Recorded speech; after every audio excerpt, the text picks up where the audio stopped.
Hello, now this is Majjhima Nikaya number 21, the Kakachupama Sutta, Kakachupama, which is the simile of the saw, and it's delivered by Buddha.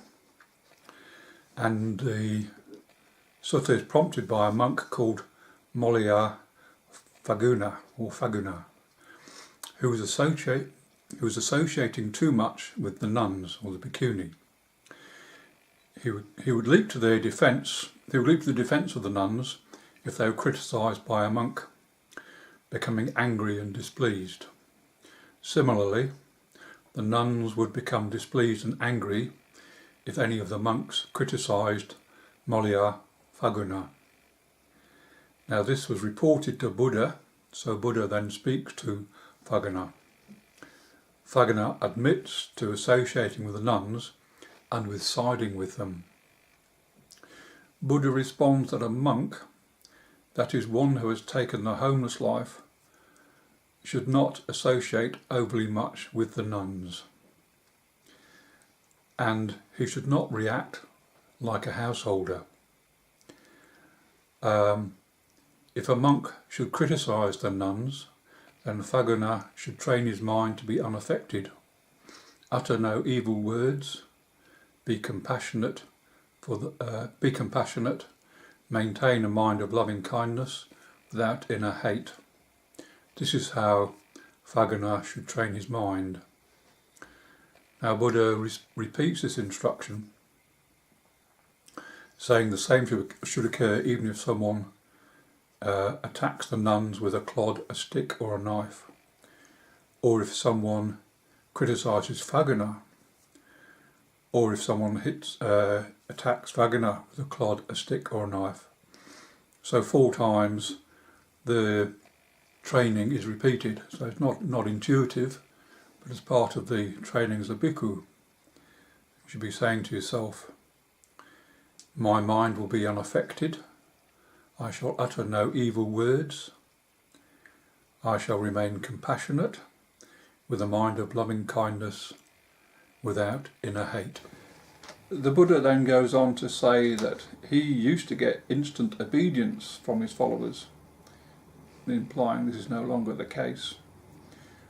All he had to do was arouse mindfulness in them.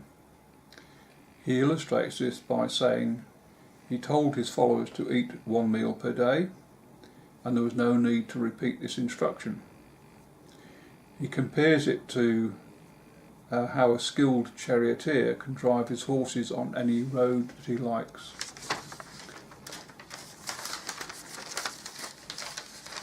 The Buddha implores his followers to abandon what is unwholesome and devote themselves to wholesome states. That is how they will come to grow and achieve fulfillment in the Dhamma. The Buddha compares this with removing unwanted trees and shrubs from a forest, so the desired trees can flourish. There then comes a homily to illustrate that any change should not be just superficial but deep-rooted. He tells a tale of a housewife called Vidahika, who is known to be gentle, meek and peaceful. But her servant called Kali, who is clever, nimble and neat in her work, seemed to doubt this. Is her mistress only gentle, meek and peaceful because everything is going her way? So to test this, Mali gets up late. Vedahika was angry, displeased and scowled. To the maid, this showed that while Vedahika does not usually show anger, it is still within her. So the maid Kali tests her mistress a little more by getting up even later. Vedahika this time was angry, displeased, and spoke of her displeasure. Kali tests her mistress again by getting up even later, and this time Vedahika strikes Kali with a rolling pin. Well, it's a rolling pin in the Bodhi and Thanissaro version, but in the Buddha Kahita translation, it's a door bar, but whatever, it's something heavy. And so whichever it was, with a bloodied head, the servant Kali is able to denounce her mistress to the neighbours. Look what Mistress Vedahika did to me, just for getting up late, thus ruining Mistress Vedahika's reputation. The Buddha continues that so it is with his followers.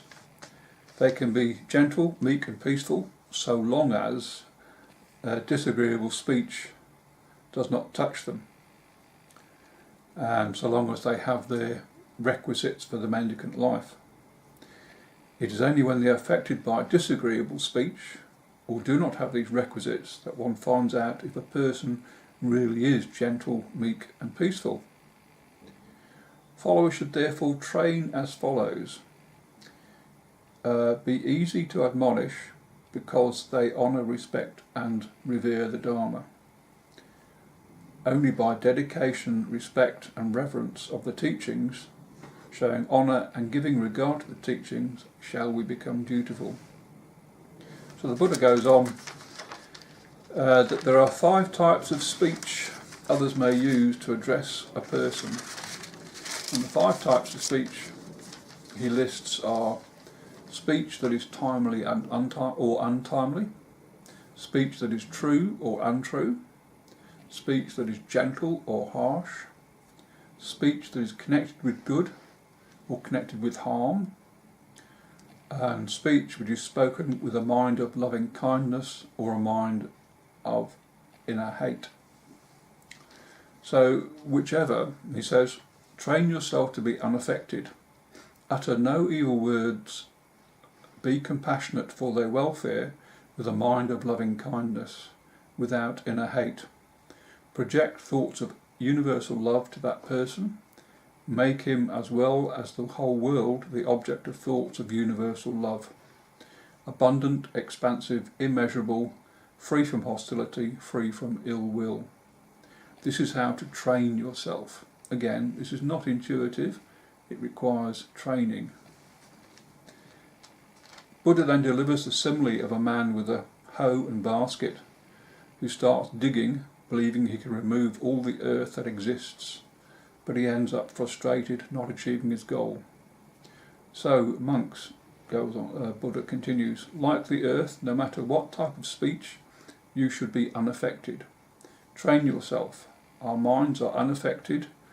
Do not give vent to evil words. Remain full of concern and pity, with a mind of love not given to hatred, projecting thoughts of universal love. Buddha then goes on to describe a person attempting to draw a picture on empty space. But because the empty space is formless and invisible, the picture cannot be drawn, and the person only reaps weariness and frustration. So, monks, says Buddha, similarly, so too your mind should be unaffected by the 5 types of speech. Train yourself. Our minds are unaffected. Do not give vent to evil words. Remain full of concern and pity, with a mind of love not given to hatred, projecting thoughts of universal love. Next, Buddha talks of the man with a burning torch, a burning grass torch, who's going to scorch the Ganges and make it boil. But because the Ganges is so deep and enormous, this does not happen. So the person only reaps weariness and disappointment. And Buddha continues, so monks, similarly, your mind should be unaffected by any of the 5 types of speech. Train yourself to be unaffected, etc., etc. So we've got the analogy there of the person trying to remove all the earth, and the person trying to draw on thin air, and the person trying to set fire to the river Ganges. So that's the elements of earth, air, fire and water. And I take it from that the Buddha's saying that the mind should be just as, or the person should be just as unaffected by the 5 types of speech as the elements are unaffected by the people attempting to like set fire to the Ganges or remove all the earth or to draw on thin air. And lastly, Buddha talks about a cat skin bag, which is a bit of a strange thing to think about, but I suppose it's probably more in our day and age, or until recently, say like a leopard skin coat. It's supple, silky, beaten, tanned, cured and fully processed with no creases or wrinkles. Excuse me. Then a man comes along with a stick and mallet and tries to make creases and wrinkles in the catskin bag. He fails and only reaps weariness and frustration. So too, others may use one of 5 modes of speech. Your mind should be unaffected. Train yourself to, etc., etc. And I think this catskin bag refers to the mind itself. So the mind, if it's uncreased, what's the word used? Uncreased and there's no wrinkles, should not be affected by the 5 modes of speech. That a person shouldn't give vent to evil words, should remain full of concern and pity, with a mind of love not given to hatred, and project thoughts of universal love. Another allegory is then delivered by Buddha. If you're taken by bandits, you are severed limb by limb with a double-handed sword. Even in this situation, you would train yourself to radiate thoughts which are void of hostility and ill will. So finally Buddha says, keep this instruction of the two-handed saw constantly in mind. This will be for your long-term well-being and happiness. And that's the end of Majjhima Nikaya number 21. Thanks for watching.